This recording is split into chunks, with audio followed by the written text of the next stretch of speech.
Hello students, chapter 3 integral calculus 2 பார்க்க போகிற topic the area of the region bounded by the curve. Exercise 3.1ல first question பார்க்க போகிறோம். இந்த ஃபஸ்ட்டு கொஷின் பார்க்குறதுக்கு முன்னாடி இந்த ரிசல்ட்ஸ் எல்லாம் நம்ம தெரிஞ்சால் தான் போட முடியும், சரிங்களா? ஸோ ஃபஸ்ட்டு ரிசல்ட்ஸ் என்ன அப்படின்னு பார்த்தீங்கன்னா, the area bounded by the curve y is equal to f of x between the limits x is equal to a and x is equal to b. Above the x-axis is a is equal to area, a is equal to integral over a to b y dx or integral over a to b f of x dx. இந்த yங்கிறது f of x dx. ஓகேங்களா? இதோட diagram பாருங்கள்.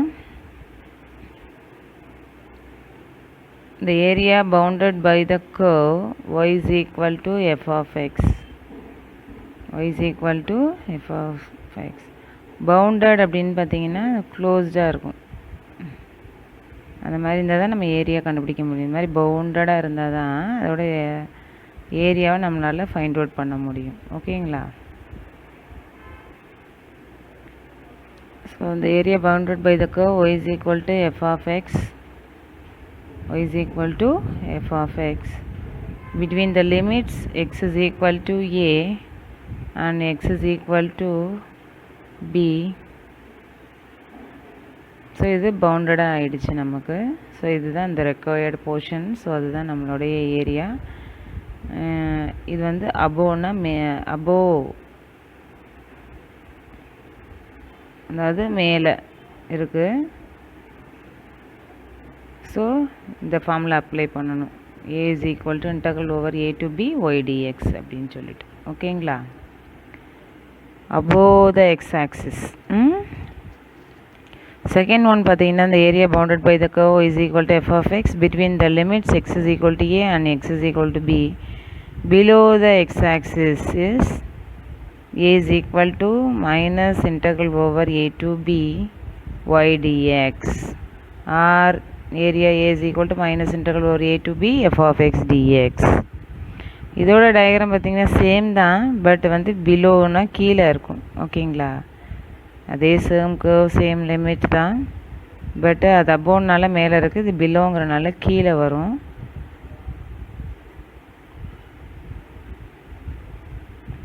So y is equal to f of xங்கிற கர்வில் limits பார்த்திங்கன்னா x is equal to a and limits வந்து x is equal to b.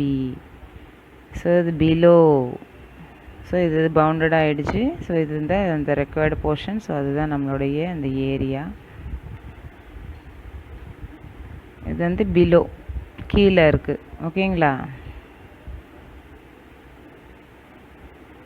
So நமக்கு கீழே இருந்தால் இந்த formula a is equal to minus integral over a to b y dx. அபோனா plus, பிலோனா மைனஸ். ஓகேங்களா? அடுத்த தேர்ட் ஒன் பார்த்தீங்கன்னா, the area bounded by the curve x is equal to f of y between the limits y is equal to c and y is equal to d to the right of y axis. To the right of y axis is area a is equal to integral over c to d x dy or area a is equal to integral over c to d f of y dy. xங்கிறது என்னன்னு பார்த்தீங்கன்னா f of y. ஓகேங்களா? So இதோட diagram பார்த்தீங்கன்னா right of y axis அப்படின்னு சொல்லியிருக்காங்க. So right of y axis. So அந்த curve வந்து x is equal to f of y between the limits y is equal to c and y is equal to d. So பவுண்டடாக நம்ம கிடச்சிருச்சு. So அதுதான் அந்த required portion. So அதுதான் area A. இது right. ஓகேங்களா? ரைட்டுனா வலது பக்கம் இருக்குது. ஓகேங்களா? ரைட் சைடு, வலது பக்கம். அப்படி இருந்ததுன்னா இந்த ஏரியாவோட formula integral over C to D x d y அப்படின்னு சொல்கிறோம். அதே சேம் திங், இந்த area bounded by the curve x is equal to f of y between the limits y equal to c and y equal to d to the left of y axis. To the left of y axis is a is equal to minus integral over c to d x dy or integral over a c to d minus f of y dy. ஓகேங்களா. இதோட diagram பார்த்தீங்கன்னா left side போடணும், left of y axis. So அதே same curve x is equal to f of y, y equal to c and y equal to t இந்த limits. So பவுண்டடாக கிடச்சிருச்சு. So required portion வந்து நம்மளுடைய area. So இந்த மாதிரி left சைடுனா இடது பக்கம், இல்லை ரைட்னா ப்ளஸ்ஸு, லெஃப்ட்னா மைனஸ், அங்கே அபோனா ப்ளஸ்ஸு, பிலோனா மைனஸ் ஃபார்ம்னால. சரிங்களா. So minus interval over C to D x d y இதோட ஃபார்முலா. நெக்ஸ்ட் ஒன் பார்த்தீங்கன்னா area between two curves. Area between two curves. இந்த area between the two curves y is equal to f of x. So இதோட diagram பாருங்கள். y is equal to f of xங்கிற ஒரு curve இருக்குது. And y is equal to g of x. y is equal to g of x. between the limits, இதுதான் அந்த area. Required portion இருக்குது பார்த்தீங்களா, அதுதான் area. between the limits x is equal to a and x is equal to b. So இந்த மாதிரி இரு வளைவுகளுக்கு இடைப்பட்ட area வேணும் அப்படின்னு பார்த்தீங்கன்னா, பரப்பு வேணும்னு பார்த்தீங்கன்னா integral power a to b f of x minus g of x into dx அப்படின்னு வரும். இது வந்து கிரேட்டரோட வேல்யூவை ஃபஸ்ட்டு வச்சுட்டு லெஸ்ஸரோட வேல்யூ செகண்டாக வச்சுக்கணும். ஆர் வந்து இது மேலே வருது பார்த்தீங்களா, அந்த y is equal to f of x, அதாவது அபோவ் மேலே இருக்குது அந்த கர்வ். அடுத்தது செகண்ட் ஒன் பாருங்கள், y is equal to g of xங்கிறது கீழே இருக்குது, பிலோவாக இருக்குது. ஸோ அபோவ் மைனஸ் பிலோ அப்படின்னு கூட நீங்கள் என்ன வச்சுக்கலாம். சரிங்களா. சென்டர். அடுத்தது நம்ம எக்ஸசைஸ் 3.1ல் ஃபஸ்ட்டு கொஷின் போகிறோம். Using integration find the area of the region bounded by the line. Find the area of the region bounded by the line 2y plus x equal to 8. The x-axis and the lines x is equal to 2 and x is equal to 4. தொகையிடலை பயன்படுத்தி 2y plus x equal to 8 என்ற கோடு x அச்சு மற்றும் x is equal to 2, x is equal to 4 என்னும் எல்லைக்குள் ஏற்படுத்தும் அரங்கத்தின் பரப்பை. X axis அப்படின்னா உன்னுடைய ஃபங்க்ஷன் வந்து y is equal to அப்படின்னு இருக்கணும், மாற்றிக்கணுமா. ஒய் ஆக்சிஸ்ன்னு இருந்தால் உன்னுடைய ஃபங்க்ஷன் வந்து x is equal to அப்படின்னு கொண்டு போகணும். லிமிட் வந்து அவன் கொடுத்துருக்கான், எக்ஸில் லிமிட் இருந்தால் உன்னுடைய ஃபங்க்ஷன் வந்து ஒயில் இருக்கணும். இது 2 to 4ன்னு கொடுத்துருக்காங்க. x is equal to 2, x is equal to 4ன்னு இருக்கு இல்லையா. ஸோ 2 to 4 லிமிட் வந்து 2 to 4. அப்பர் வந்து ஹையஸ்ட்டாக இருக்கணும், லோயர் வந்து எப்பயும் ஸ்மாலஸ்ட்டாக இருக்கணும். சரிங்களா.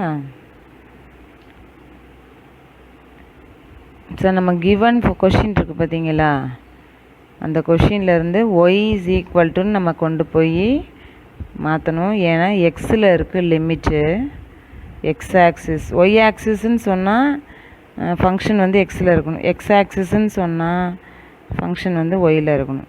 அதாவது இப்போ y is equal to 2, y is equal to 4 இருந்தால் கொடுத்துருக்க கொஷினை கொடுத்துருக்க ஃபங்க்ஷன் ஈக்குவேஷன்லேருந்து நம்ம x is equal to கண்டுபிடிச்சிருப்போம். இது x is equal to 2, x is equal to 4ன்றதுனால நம்ம கொடுத்துருக்க லைன் ஈக்குவேஷனை வந்து ஒய் என்னன்னு கண்டுபிடிக்கிறோம். So 2y plus x is equal to 8னா 2y is equal to 8 minus x. So அதுலேருந்து y is equal to 8 minus x by 2 அப்படின்னு கண்டுபிடிச்சிருக்கோம். இந்த y is equal to 8 minus x by 2ல் x 0வாக இருந்தால் என்ன, y 0வாக இருந்தால் என்ன அப்படின்னு சொல்லி கண்டுபிடிக்க போகிறோம். x 0வாக இருந்தால் ஒய்யோட வேல்யூ என்னன்னு, y 0வாக இருந்தால் எக்ஸோட வேல்யூ என்னன்னு கண்டுபிடிக்க போகிறோம். ஸோ எக்ஸு 0ன்னு போடும்பொழுது நமக்கு 8/2 கிடைக்கிது. ஸோ 4 அப்படின்னு கிடைக்கிது ஒய்யோட வேல்யூ. ஸோ எக்ஸு 0வாக இருக்கும்போது ஒய்யோட வேல்யூ 4. அடுத்து ஒய் 0வாக இருக்கும் பொழுது என்னன்னு பார்க்கும் பொழுது 0 is equal to 8 minus x by 2. So 2வை க்ராஸ் பண்ணால் 0 ஆகிடும். So 8 minus x is equal to 0னா x is equal to 8. So y 0வாக இருக்கும்போது 8. ஸோ இதை ஒரு பாயிண்ட்டாக நம்ம ஃப்ரேம் பண்ணிக்கலாம். ஸோ 0,4 8,0 அப்படின்னு சொல்லி பாயிண்ட்டாக நோட் பண்ணிக்கலாம். ஸோ இந்த 2 பாயிண்ட்டு அப்புறம் கொடுத்துருக்க கிவன் கொஷினில் உள்ள x is equal to 2, x is equal to 4 இருக்குது பார்த்தீங்களா? இதை வச்சு நம்ம ஒரு டயக்ராம் ஃப்ரேம் பண்ண போகிறோம். அப்போ தான் நமக்கு அந்த ரெக்வயர்டு ஏரியா கிடைக்கும். x is equal to 2, x is equal to 4, அப்புறம் நம்ம கண்டுபிடிச்ச பாயிண்ட்ஸு 0,4, 8,0 இருக்கு இல்லையா? இதை வச்சு நம்ம இப்போ ஒரு டயக்ராம் போட போகிறோம்.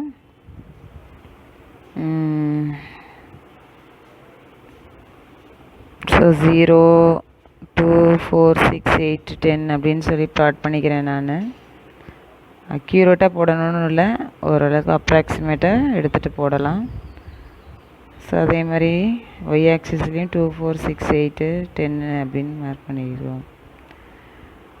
ஸோ ஃபஸ்ட்டு ஒன் பார்த்தீங்கன்னா எக்ஸ் இஸ் ஈக்குவல் டு 2 அப்படின்னு சொல்லி கொடுத்துருக்காங்க. எக்ஸ் இஸ் ஈக்குவல் டு 2 அப்படிங்கிற லைனை நம்ம ட்ரா பண்ணிட்டோம். அடுத்தது எக்ஸ் இஸ் ஈக்குவல் டு 4 அப்படின்னு சொல்லி கொடுத்துருக்காங்க. So x is equal to 4ஐயும் நம்ம ட்ரா பண்ணுறோம். இப்போ நமக்கு பவுண்டடாக கிடைக்கல பார்த்தீங்களா?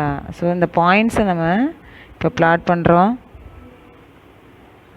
ஸோ 0,4 ப்ளாட் பண்ணியாச்சு, 8,0வையும் ப்ளாட் பண்ணியாச்சு.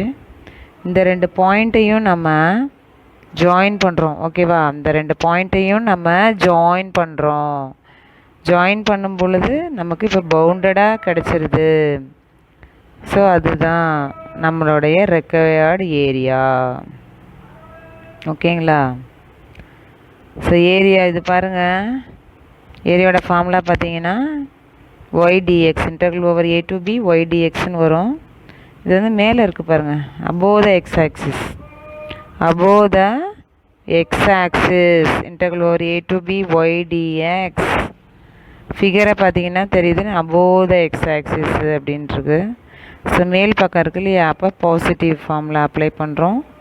So A is equal to integral over A to B YDX. நமக்கு லிமிட் வந்து 2 to 4ன்னு கொடுத்துருந்தாங்க இல்லையா? ஸோ 2 to 4, ஒய்ங்கிறது என்ன கண்டுபிடிச்சி வச்சுருந்தோம்? 8 - x/2 அப்படின்னு சொல்லி கண்டுபிடிச்சி வச்சுருந்தோம் இல்லையா? லிமிட் வந்து 2 to 4 போட்டாச்சு. ஒய்ங்கிறது 8 - x/2 அப்படின்னு சொல்லி நம்ம கண்டுபிடிச்சி வச்சுருந்தோம். Into dx. ஸோ அந்த 1/2 கான்ஸ்டன்ட்டுங்கிறனால வெளியில் எடுத்துட்டோம்.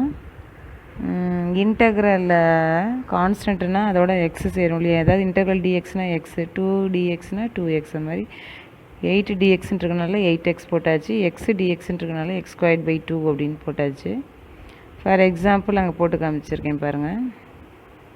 2dxனால் 2x, இப்போ 3dxனால் 3x, இங்கே 8 இருக்குன்றதுனால 8x, x³ x/4/4 அப்படின்னு போட்டிருக்கோம் இல்லையா? இங்கே எக்ஸ்ன்னு அதோட டிகிரி 1, ஸோ x²/2 அப்படின்னு போட்டுட்டோம். ஓவர் லிமிட் வந்து 2 to 4 அப்படின்னு சொல்லி நம்ம சப்ஸ்டியூட் பண்ணியாச்சு. ஸோ அப்பர் மைனஸ் லோயர் பண்ணுவோம் இல்லையா? லிமிட் இருந்தால் அப்பரை ஃபஸ்ட்டு சப்ஸ்டியூட் பண்ணுவோம், மைனஸ் லோயரை சப்ஸ்டியூட் பண்ணுவோம். ஸோ 8 × 4 - 4²/2 மைனஸ் ஆஃப் 8 × 2 - 2²/2 அப்படின்னு சொல்லி சப்ஸ்டியூட் பண்ணிட்டோம். ஸோ 8 4s are 32 அப்படின்னு போட்டாச்சு. 4 ஸ்கொயர் பண்ணினா 16 இல்லையா? So 16/2 minus of 8 2s are 16 minus 2 square பண்ணினா 4, ஸோ 4/2 அப்படின்னு போட்டோம். ஸோ இது 2ஆல் ஸ்ட்ரைக் அவுட் பண்ணுறோம், 8ன்னு இதையும் 2ஆல் ஸ்ட்ரைக் அவுட் பண்ணுறோம், 2ன்னு. ஸோ 1/2 × 32 - 8 மைனஸ் 16 - 2 அப்படின்னு போடுறோம். 32ல் 8 போச்சுன்னா நமக்கு 24 அப்படின்னு சொல்லி கிடைக்கும். ஸோ 24, 32 - 8 வந்து 24, மைனஸ் 16 - 2 வந்து 14. ஸோ 24ல் 14 போச்சுன்னா 10, ஸோ 10/2 இருக்குது. So 5, so 5 square units. Thank you students.